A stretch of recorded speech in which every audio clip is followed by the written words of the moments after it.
the mantra of the industry has been work harder, work harder, work harder, because it was necessary, right? And the question is, how long can you do that? What I'm really trying to drive home with my team right now is the difference between working hard and being at your best.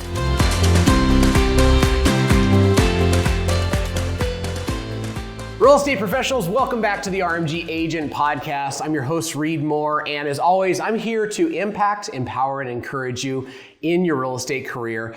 And I'm so excited because I have the honor of being able to bring another one of our master series to you with a very, very special individual.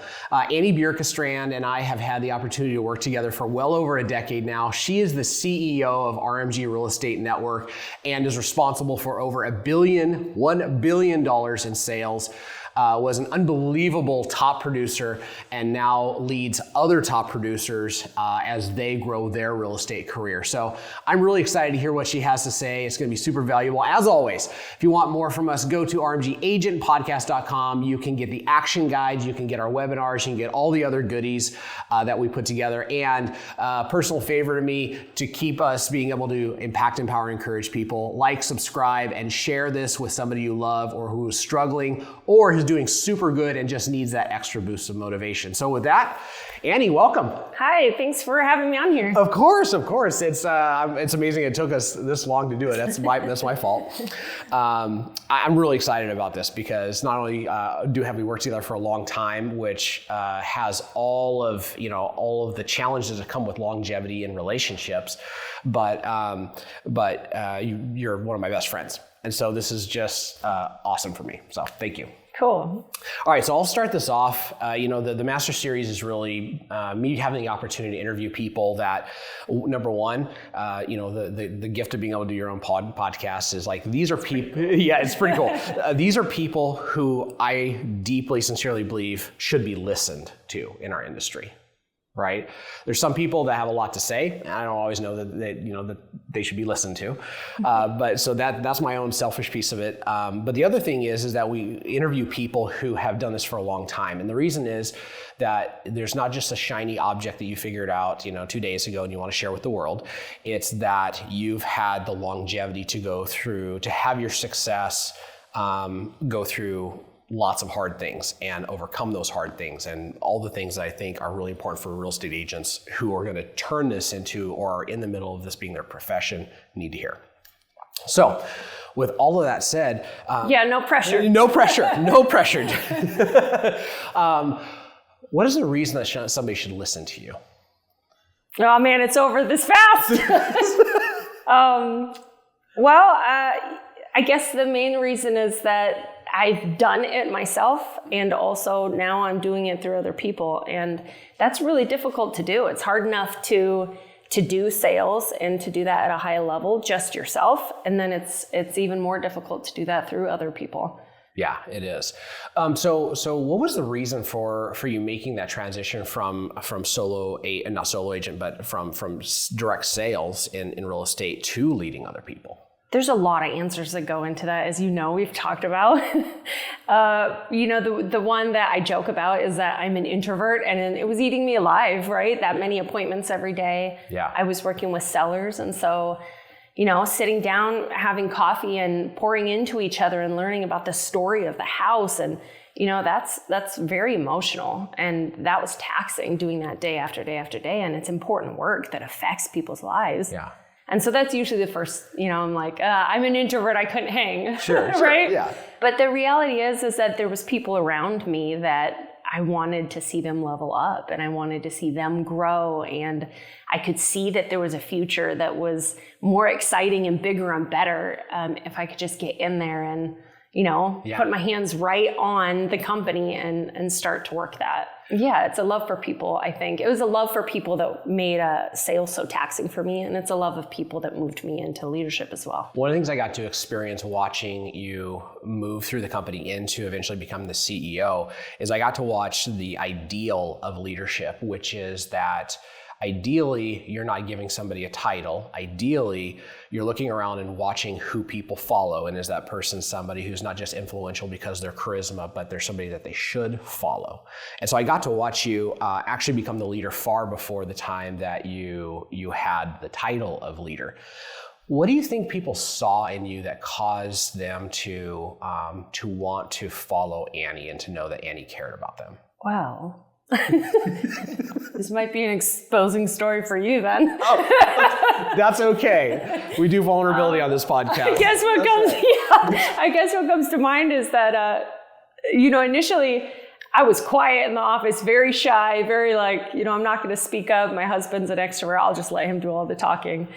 You went on a trip. I think you went to a Keller Williams event and were being poured into, and we were a very small team at the time. And a mutiny arose.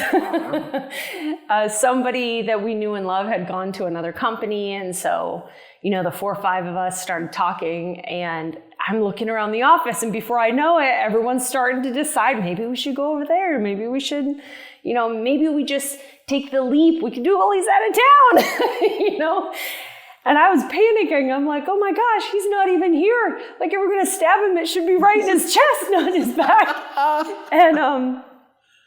And I think I called you and was like, there's something happening here. And you're like, hey, you got it. Just take care of it.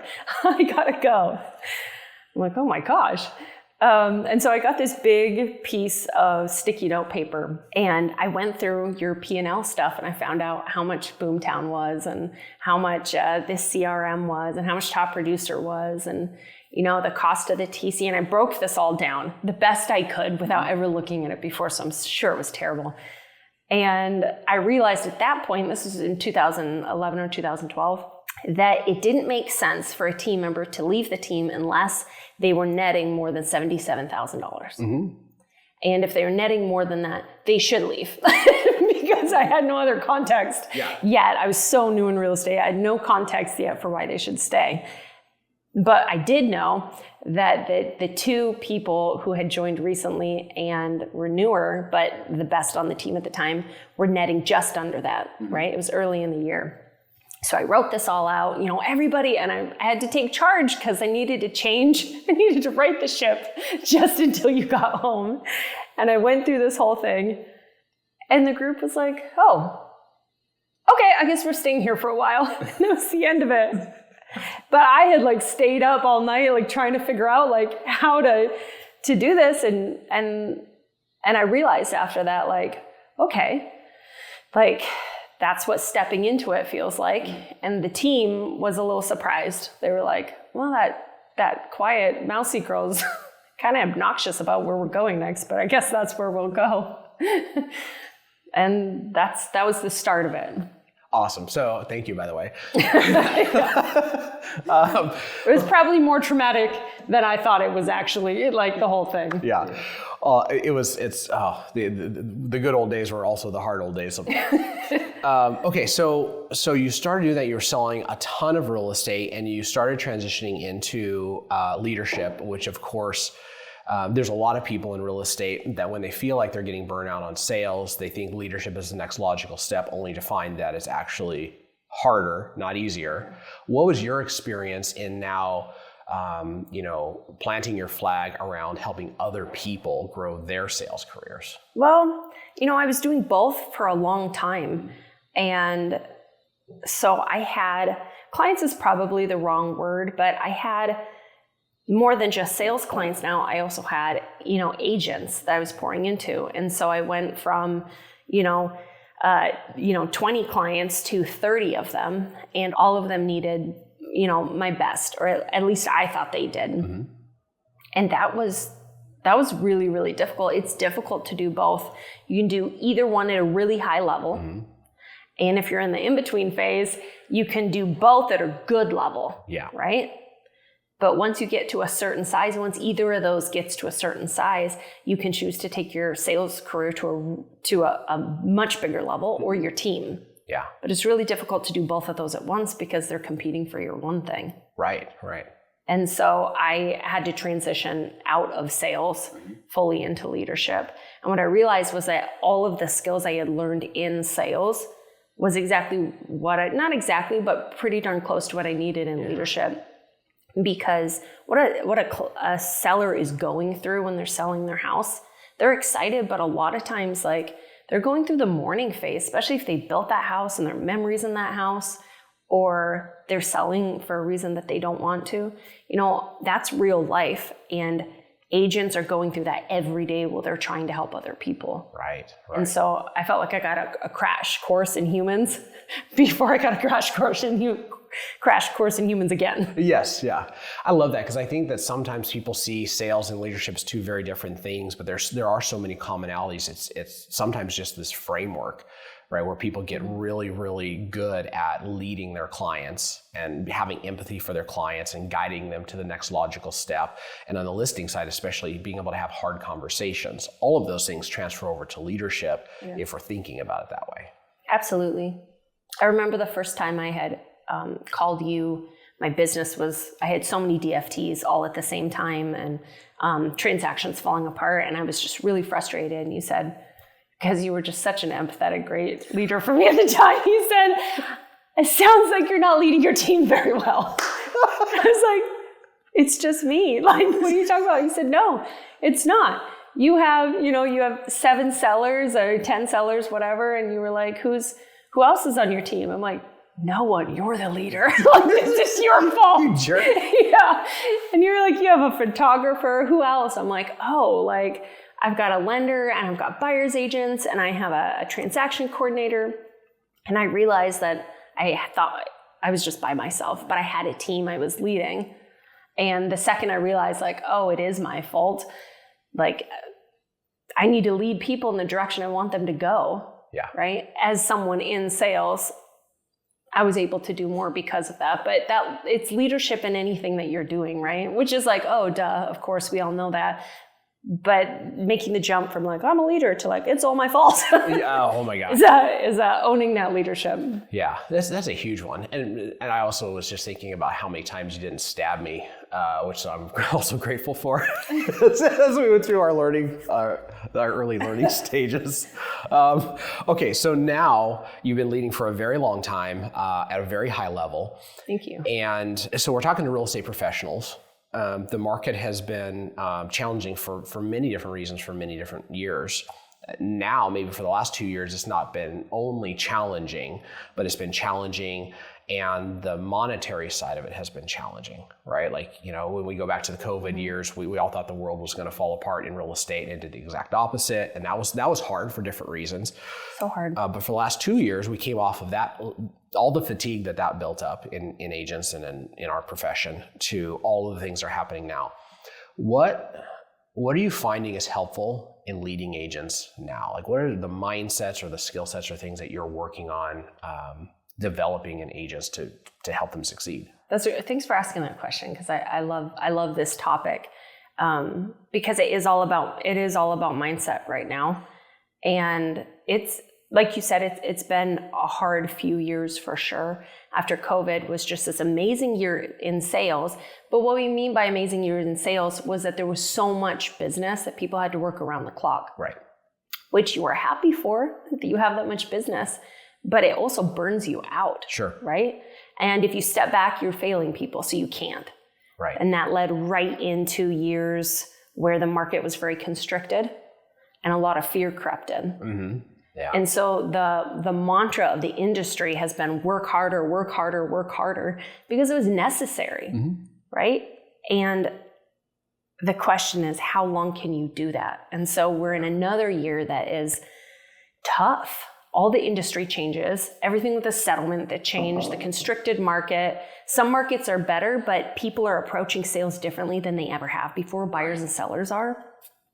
There's a plethora of new clauses that have come in. Not many of them have been tried by the legal system, right? Yeah. So those that are experiencing a new lawsuit, like, they're not really sure if some of the things they've written into contract is as solid as they think it is. Sure. Right? And so everything is just very different. And this mantra of work harder, work harder, work harder is catching up to people. They're burning out, or they're exhausted, or they're not giving their best. Sure. Yeah. And so I guess what I'm really trying to drive home with my team right now is the difference between working hard and being at your best. Okay, so unpack that for me, because that's the first time I've heard that way of thinking about it or framing it. So talk me through that. I was born and raised to be a very hard worker. Mm-hmm. And I hung my hat on that for a long time. And no matter the conflict you and I would ever have, at the end of it, I was like, well, I'm a harder worker than him. So, because I know I can get into any situation and just outwork the person next to me, right? Mm-hmm. And we've all heard that saying, hustle beats talent every day of the week, right? I don't really know if that's true or not, but for a period of time, it sure as heck can, right? And so this mantra of like, work harder, work harder, work harder, work harder, that can solve a lot of things, especially when the market's changing fast and you don't have time to acquire the skill set yet. Right. Right? You can stop and go study as to how to be successful, or you can just work harder until you acquire those skills. Yeah. Here's the difference though.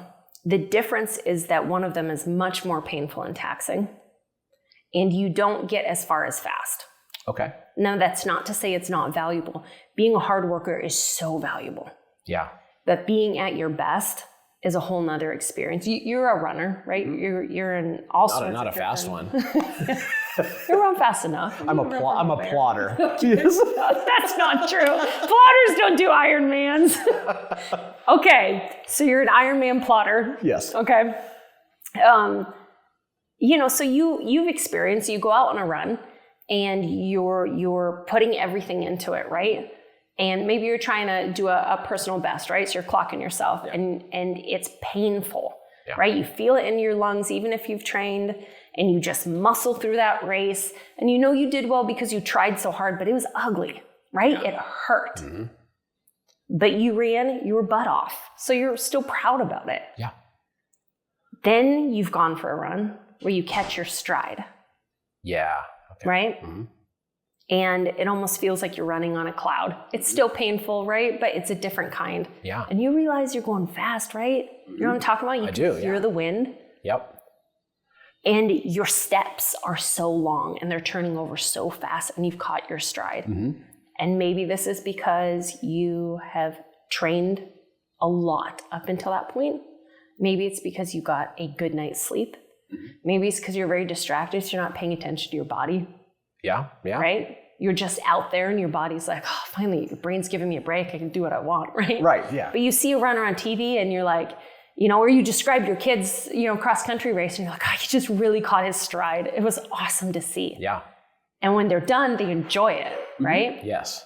Now they're still working hard, but they're at their best. Mm. And the difference is that to be at your best, this is the hard part, you have to care for yourself. Got it. Okay. Now, which is really hard for a lot of people listening, because a lot of people have the gift and the burden of pulling in income for their family. Right. Right? Mm-hmm. So taking time to be at your best, taking care of yourself so that you can find your stride, there's an element of selfishness to that. Mm. Right? It's interesting because it strikes me as it's very counterintuitive. Some of the times where I have not been at my best have been when I've just been plowing, working hard. And so from the second I wake up, I'm on to the second I go to sleep. Just muscling it. Just willing it forward. And there's some maybe some people need to hear that, like, just work harder. But what I hear you saying is, there is hard work in catching your stride. There's a lot of hard work still there. But you're working from this position of maybe peace or rest or strength or lightness, that even though you're working extremely hard, there are just different elements that take a focus. You have to focus on your health to be able to get there. Yep. So how would you walk an agent through going from hustle and grind to stride? Well, the first, really easy one is whether or not they're eating. Okay. And most people, when they are really hustling, are not, right? And you can do that for years. You don't eat breakfast for years. You don't have a good lunch for years. You're stopping at the wrong places to pick up food for years. Sure. And I get it. either money's tight or you are way too busy. But the best way to level up, if you're already a hard worker and you can say to yourself, like of how hard I could work, I'm going to solid 85 most of the time, like 85%. Yeah. You need to start looking at some other stuff, right? So eating is a big one. Hydration. Some of these are just small habits to start, right? Carrying a water bottle, a constant drip of education, those podcasts in the car, listening to books, that kind of stuff. And if you find that you don't have the space for that mentally because you're so maxed out, start with the food and the water, because what you need to do is replenish yourself first, right? 15 more minutes of sleep, what's your spiritual life look like? Yeah. Are you attending somewhere that lifts you up? Are you spending time in prayer or meditation? Small habits that increase your ability to be available and to be open to leaning in. It makes all the difference, and you can feel it when you're like, I'm starting to be at my best. I've spent a lot of time just working really, really hard, and it was very painful. And sometime, moving into my best. And I'm not talking about my God-given best. Sure. I have not been privy to what that's supposed to be. So I'm just talking about like that feeling of like, okay, like I'm in stride. And it's night and day.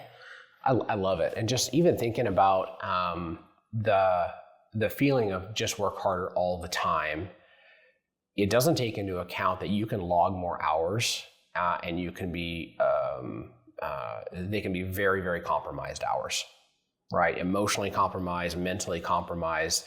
And so though you go to bed and you check the box that you work 16 hours a day or 12 hours. Yeah, but you cry yourself to sleep. And you have maybe 3 good hours. The rest was very, very compromised, right? Yeah, it can be. Yeah. Yeah, and not all the time. And sometimes people are just willing it through, and they have that ability just to. And a lot of times we need that. I mean, with the settlement changes, right? Yeah. A lot of people went into study mode and stepped out of their business, and they stayed in that processing, right? Yeah. And our hard workers were like, this scares me, but I'm taking action. Yeah. Right. And so the people that succeed in that season are the people that just are like, I'm a hard worker, and they pick up the phone and they get after it. But after years and years and years and, of changes of like, we just got to work harder. You got to be careful. You can burn yourself out. And when you really, truly burn out, it takes 6, 7, 8 years to come back from that. So like, you don't want to do that to yourself. Yeah. So let me ask you this: if you put together an avatar, or of somebody that you want to lead, like who's your favorite person? It's you. Name? Oh, I would love to lead you again, Reed. No, that is not true. That is not true. That's not true. No, I'm just thinking about if you wake up in the morning, you have a passion to love and build people, and some people. They really resonate with that. It's like every ounce that you give them multiplies to a pound just because of the way that they show up. So if you had the ideal agent, and the ideal agent, you just knew like every time that I connect with this person, my energy is going to be multiplied through them. Like I'm going to give them my best, and I know they're going to turn around and they're going to make that the best for lots and lots of other people. What are the things that show up in that agent's mindset and maybe even disciplines and habits that you just know this person is a joy to lead? Well, right off the bat, what I see in a coaching call when I see somebody taking action and really improving themselves is just that, somebody that's an action taker. Okay, yeah. Whether that action is to decide this is not for them and dismiss it and go do what they're going to do, or decide this is for them and double down on it and do it, right? Whatever they do, if the person is somebody that takes action, like that's somebody that I want to lead, because that person is not stagnant. That person isn't staying. And it's better to take a step back to take 2 forward, or to take a step forward than it is to just stay. Yeah. Right. And so action is a big one. Learning based is another one, which is, it's difficult for me to stay in, because when I get, when I get compressed with time, the first thing I don't want to do is learn. I do not want to learn. And the quickest way out of the situation I'm in is to be open-minded and learning, right? So having that want to learn or willingness to learn is really important. So action-oriented and willing to learn. Man, you can cover a lot of ground with those two things. Yeah, and it's not something you got to go to school for, right? Yeah. Anybody at any educational level or from any background can decide that they're an action taker or someone who's willing to learn, which you got to use for that, right? Yeah. So Annie, is there anything else that you would like to say just that would be impactful or encouraging to people right now that are in our profession? Yes. Stick with it. Actually, I take that back. Don't not stick with it, but decide whether this is for you or not. People spend too much time in a career because they haven't decided. Man, that's so good. Yeah. It is better to decide this is for you and just stick with it and be here forever, or decide it's not and get the heck out and get on to the rest of your life. Yeah. Right? But don't end up in this profession because you were too lazy to make a choice as to what you should do with your life. Yeah. Right? So decide where you want to be and then get after it, because our industry is just getting fun. It was boring for a while and now it is not at all. It's like the wild, wild west, and there's so much opportunity and there's so many new ideas happening, and it's a beautiful time to be a part of it. But the first step is you have to decide whether this is going to be yours forever or not. Yeah. And if it isn't, like, no love lost, just go do something else and get after that. Yeah. It's so powerful. Just the amount of times I can think about how I held myself hostage by not actually being decisive or making a decision. Just everything is compromised, right? Including if you're not supposed to be in real estate, whatever's next that needs to get started today, not a year from now. Exactly. Yeah. And you can't take ownership of it until you decide. Yeah, that's huge. And there's some people that are going to move from this industry onto some beautiful things and create awesome things and live a great life. And that's where they should be. And for those of us that are supposed to stay here, like, you got to take ownership and get after it. Love it. That's awesome. Thanks for taking the time to connect. Thanks for asking me on here. Of course. Always a pleasure, and I think super, super helpful to everybody listening, so thank you. That's our Master Series interview with the Annie Bjerkestrand, and we're here to impact, empower, encourage you in your real estate career. I hope you take this, take notes, make a decision, get after it, and catch your stride. Take care, everybody.